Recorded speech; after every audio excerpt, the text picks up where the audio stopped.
I don't know how long I was out. It could have been hours. It could have been days. But when I woke up, everything felt wrong. The room was unfamiliar, too pristine, too clean, as though everything around me was mocking the chaos my mind was experiencing. The air smelled faintly of expensive cologne, lavender, and something darker I couldn't quite place. My head throbbed. I tried to sit up, but the feeling of restraint against my wrist snapped me into instant panic. I looked down, barely able to make sense of the situation. I was tied to a bed.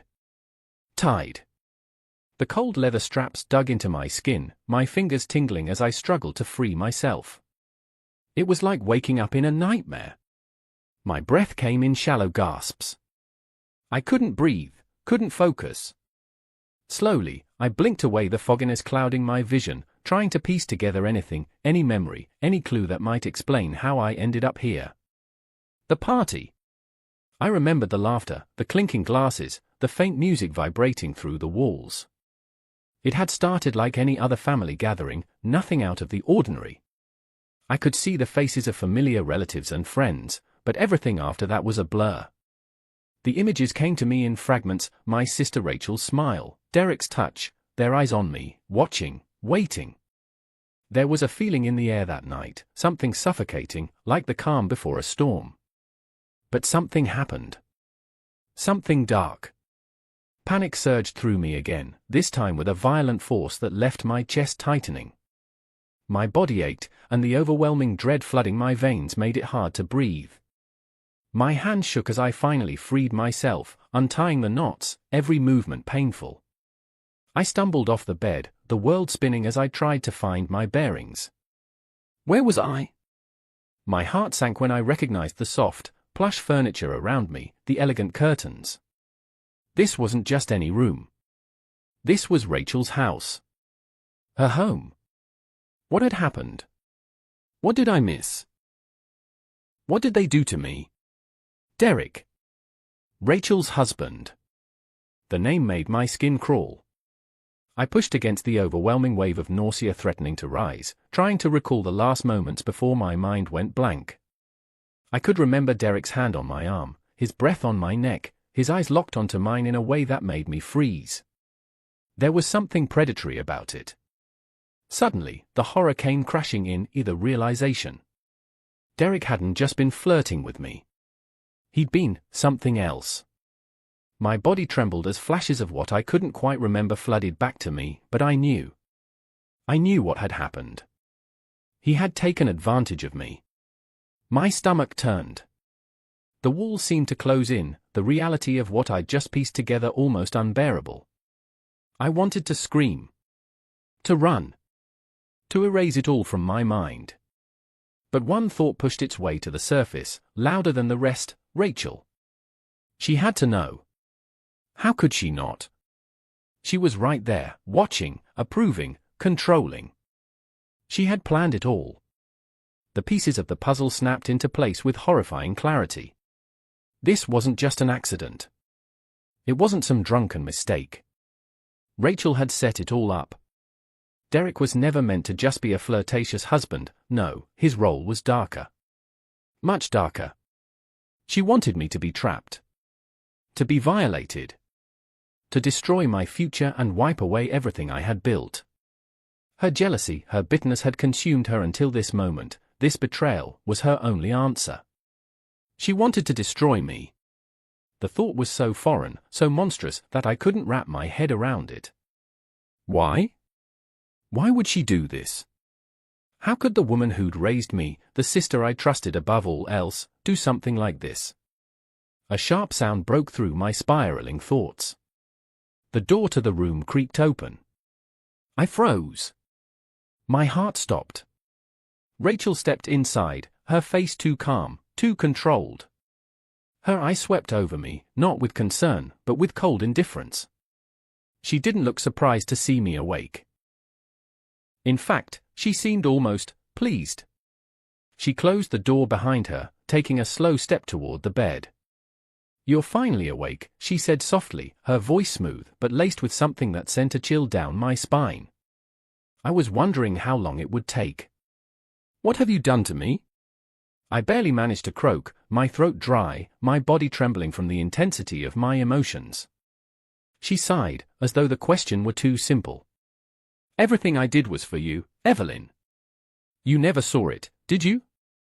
All these years, you've been so wrapped up in your perfect little life that you didn't notice how much it overshadowed mine. How much it hurt me. I swallowed hard, my mind racing.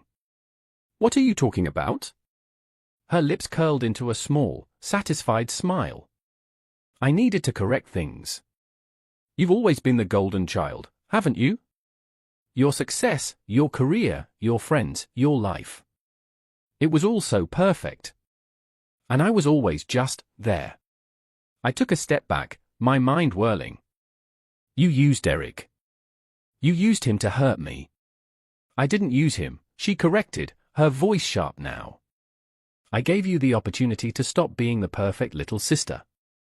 Derek was never supposed to be just your sister's husband. He had a much bigger role to play in your life. A role you'll never forget. I recoiled. No. This isn't you. You're lying. Rachel's eyes hardened, and for the first time, I saw the deep envy and bitterness I had never noticed before. I've waited for this moment, Evelyn. I've spent years waiting for you to fall, and now you have. This was the only way to make sure you'd never have the future you had in mind. It's the only way I could take back the life you took from me. Tears stung my eyes, but I fought them back. No. This couldn't be happening. She couldn't have done this to me. You're crazy, I whispered, shaking my head. This isn't for my own good. This is for yours. You've ruined everything. Rachel stepped closer, her voice lowering, almost tender. Everything I've done for us, Evelyn. You were never meant to be happy. Not if it meant you'd always outshine me. I stood there, paralyzed, unsure of what to feel. I had been betrayed by my sister, the person I trusted most in the world. But this was just the beginning, I knew that. Something deep within me stirred, something powerful, defiant. I wasn't going to let her win. I'll fight you, I said, my voice steady, though my insides were shaking. I'll fight you with everything I have. Rachel's smile widened, and for the first time, I saw the twisted satisfaction behind it. We'll see, Evelyn. We'll see. I couldn't escape the weight of the betrayal. Every moment since Rachel had left the room was a blur of disbelief and rage. As I lay in the sterile silence of her bedroom, my mind refused to settle. Instead, memories kept crashing into me, old, half-forgotten flashes of moments that, in hindsight, felt like warnings I'd missed. Childhood. Rachel and I had always been close, or so I thought.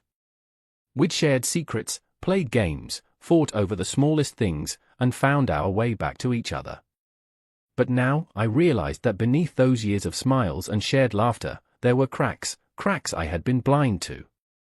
There were those times when Rachel would dismiss my achievements, not with harsh words, but with that quiet, condescending smile.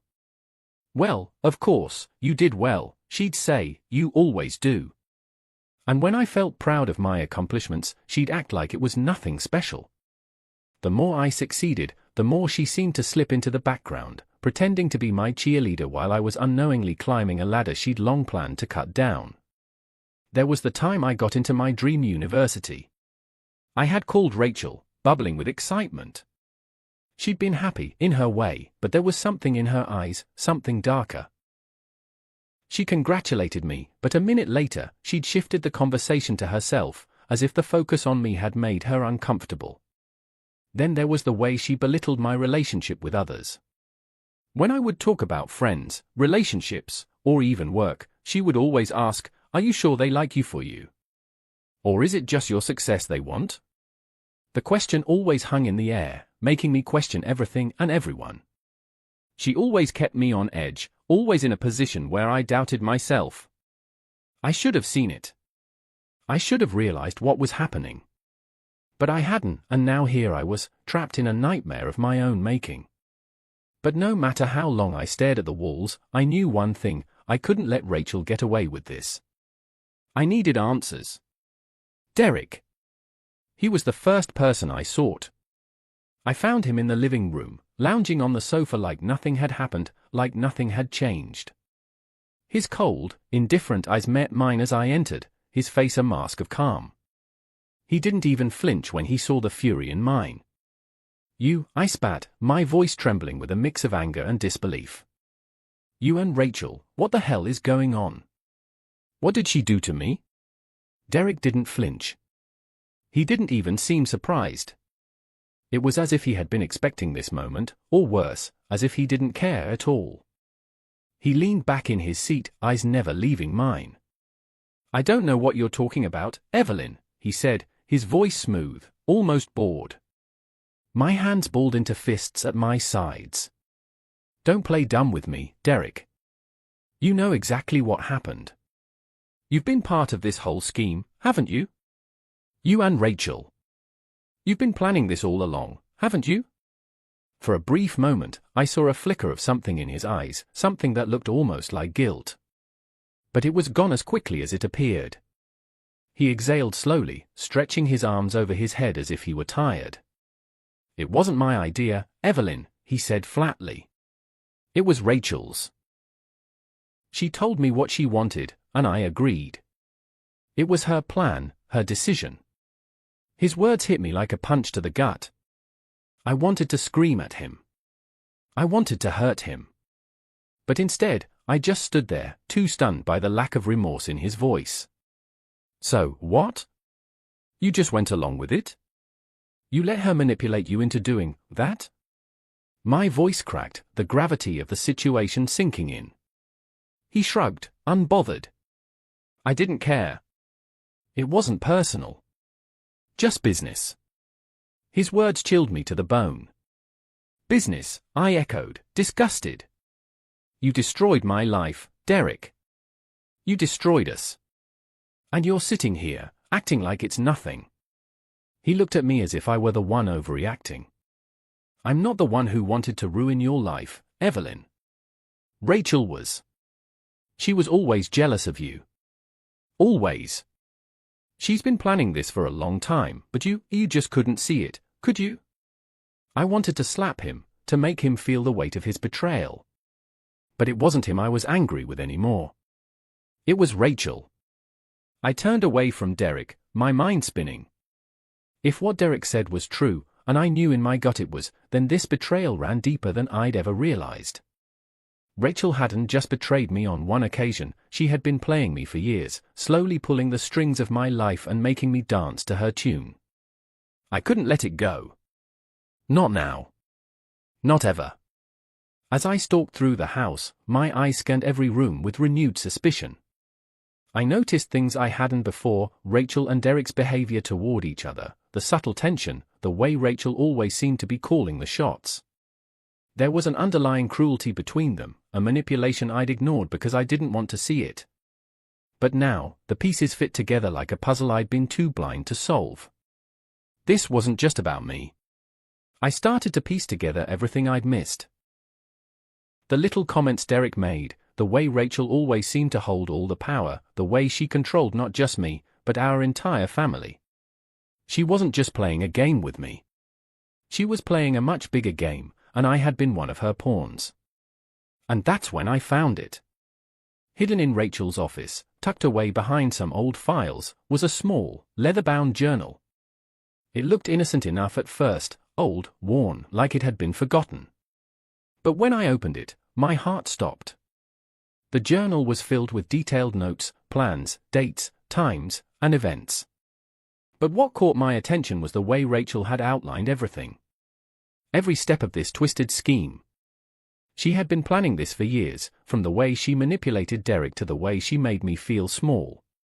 She even detailed how she wanted to control the family, how she would continue to pull the strings. But there was something darker, something worse hidden between the lines.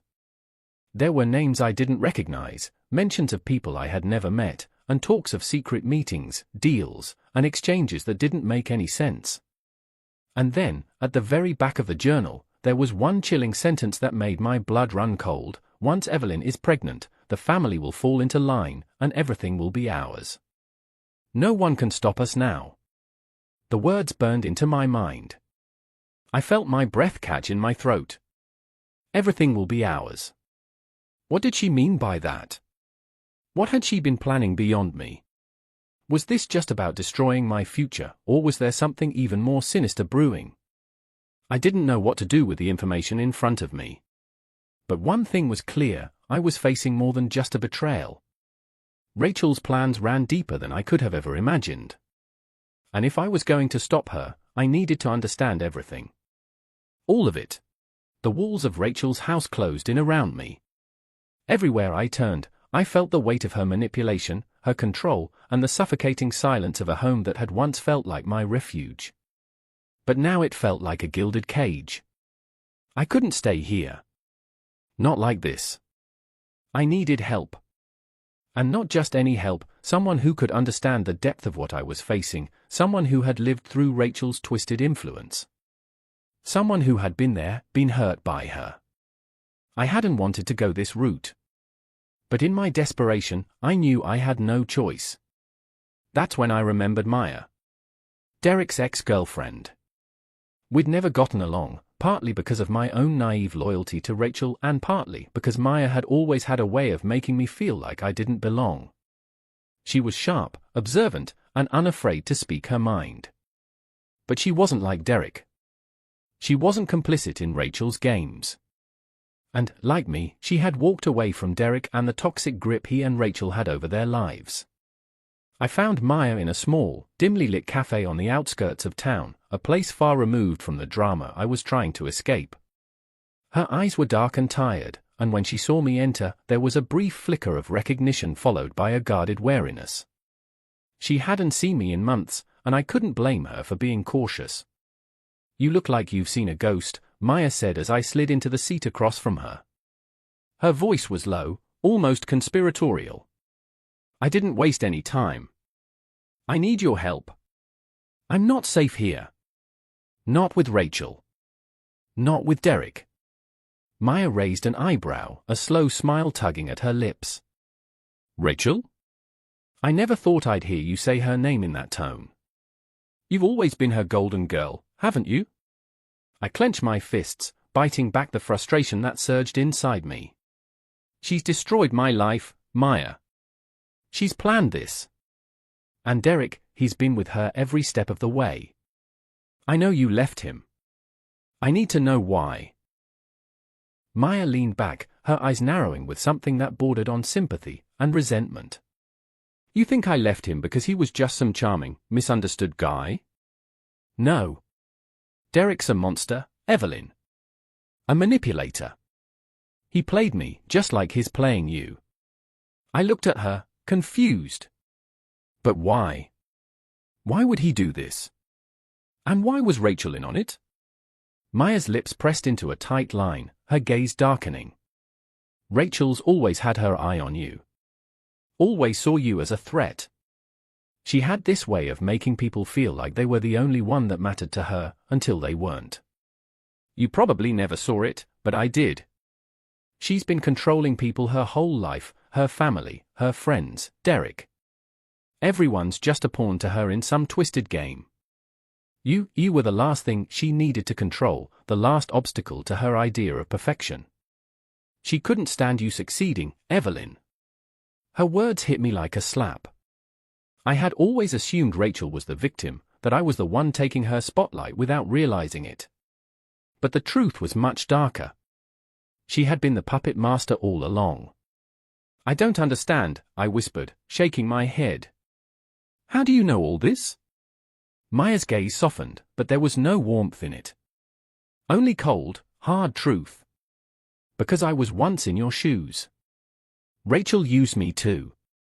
She made me feel like I was her only friend, her only confidant. I didn't see the jealousy. I didn't see how she was pulling all the strings. And then, when Derek and I were getting serious, Rachel, she made sure I didn't matter anymore. She manipulated Derek against me, told him I was a threat to our family.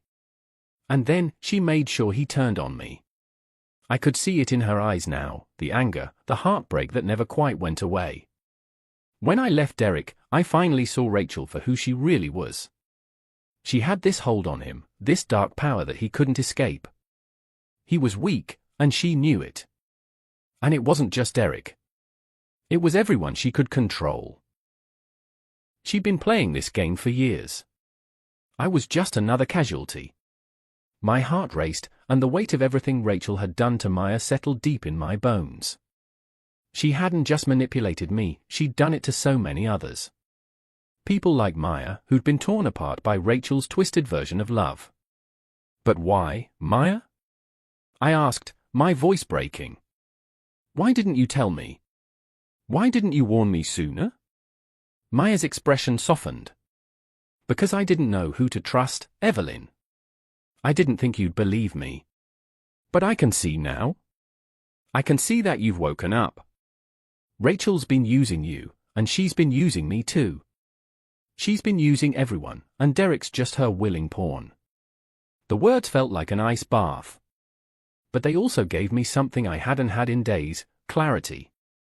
Maya wasn't just a source of information, she was someone who understood. Someone who had lived through the nightmare I was now stuck in. We need to stop her, I said, my voice steady with resolve. I can't let her keep ruining lives, Maya. We need to expose her, before it's too late.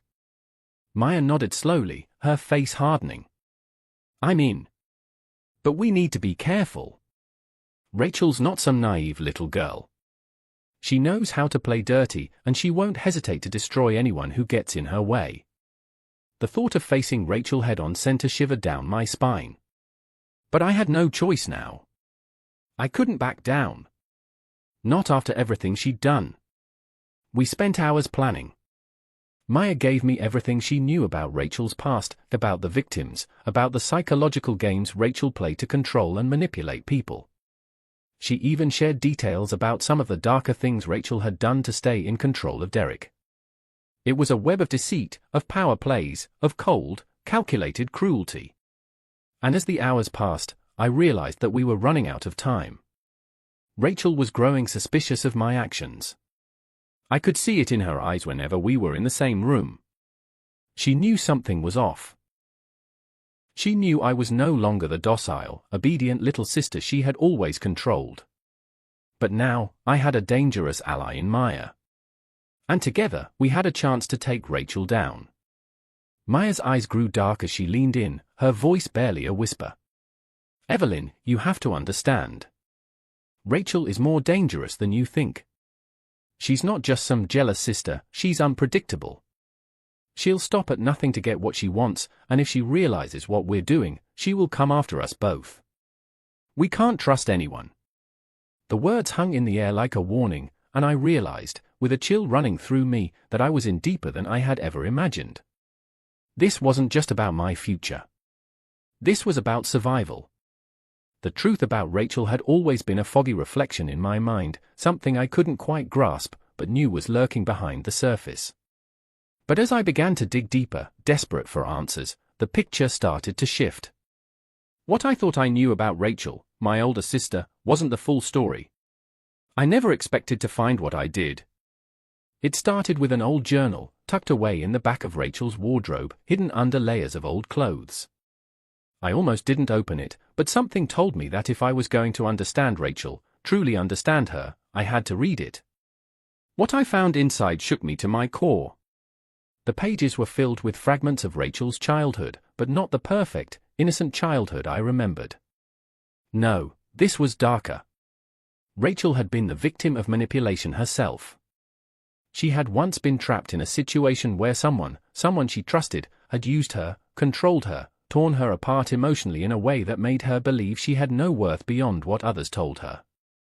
She had been the victim, once. I never knew. How could I have known?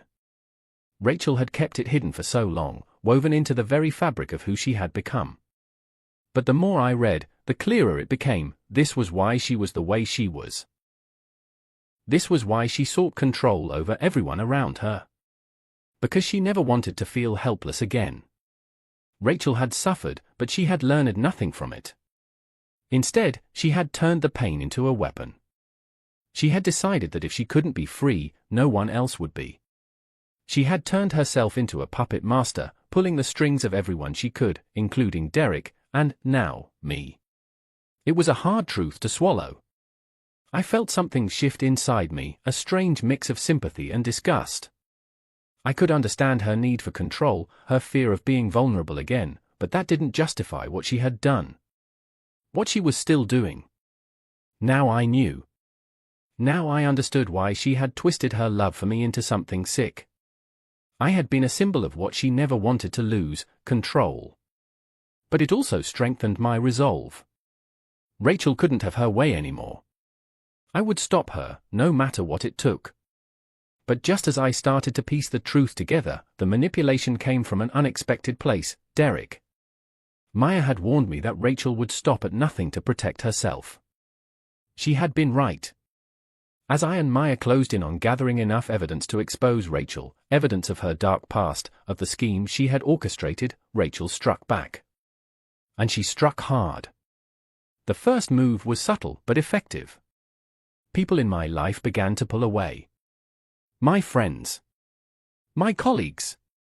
Even some family members. Rachel had spun her web of lies so tightly, so perfectly, that I could no longer trust anyone. She painted me as a villain, claimed I had manipulated her, that I was after her life, her family, her stability. She turned the tables on me, made me the one who was causing trouble. I saw it in their eyes, the doubt, the suspicion. Rachel had whispered just enough to make them believe her version of the story. And I was the one left in the cold, isolated and alone. The worst part? I couldn't prove any of it. At least not yet. I started to feel the walls closing in again. But I couldn't let it stop me. If I was going to break free, I had to confront her. I had to face her head on. The showdown came sooner than I expected. One night, Rachel called me into the living room. It was a spacious, cold room, the kind of place where people go to talk, but no one ever feels at home. I walked in, my stomach a knot of tension, unsure of what awaited me. Rachel sat on the couch, her face composed, like she always was in front of people. But in the quiet of that room, there was a strange, almost predatory calm to her demeanor. "You've been making things difficult, Evelyn," she said, her voice soft but laden with menace. I crossed my arms, trying to keep my composure. "You've been making my life difficult, Rachel. You've been controlling me for years. I'm done with it." She tilted her head slightly, as if she were studying me. "Control? No, Evelyn. I've been doing what's best for you. What's best for us. You don't understand how important family is. You think you can just go off and do your own thing, but your success threatens everything we've built here. Your independence, your freedom, that's what's dangerous." Her words hit me like a punch to the chest, but I stood my ground. "I'm not your puppet, Rachel. I'm not a tool for you to manipulate. You've ruined my life for your own selfish reasons. I won't be a part of your games anymore." Rachel's smile never faltered. But there was something darker behind it, something colder. "You think you're the only one who's been hurt? You think this is all just about you? I've done everything for this family. Everything to protect us. And you, Evelyn, your success, your future, it's a threat. You need to understand that." I felt my hands ball into fists, my heart racing with fury. "You don't get to decide what's best for me anymore. You've taken too much already. It ends now." Her eyes hardened. "No, Evelyn. It doesn't end here. You don't get to just walk away from this. You don't get to ruin everything I've worked for." I took a step back, my body tense. "What are you talking about?" Rachel's smile turned wicked, her eyes gleaming with triumph. "You've been a problem for far too long. I gave you a chance to fall in line. Now I'm making sure you can't ruin everything I've worked for. You're being framed for something, Evelyn. A crime you didn't commit. And no one will believe you. Your reputation will be destroyed. Everything you've worked for will be shattered, and I'll finally have peace. I froze. The words hit me like a freight train. My body went numb as I processed the finality of what she was saying. She had planned it all. Every move. Every manipulation. She had already set the wheels in motion to ruin me. She was going to destroy me. But no. I wasn't going to let her. Rachel's final words echoed in my mind, but I wasn't ready to give in. Not yet. She had made her move, but I wasn't about to let her win. I had one last card to play. And this time, I would be the one pulling the strings. The weight of everything that had happened pressed down on me like an iron hand around my chest. But there was no time to feel sorry for myself. No time to be scared. I had to move, fast, before Rachel's plan completely destroyed me. Maya and I had been working non-stop, piecing together the fragments of evidence, tracing the twisted web Rachel had spun around us. The truth about Rachel's manipulation was coming into focus, but there was one more thing I needed to know before I could expose her once and for all. And that one thing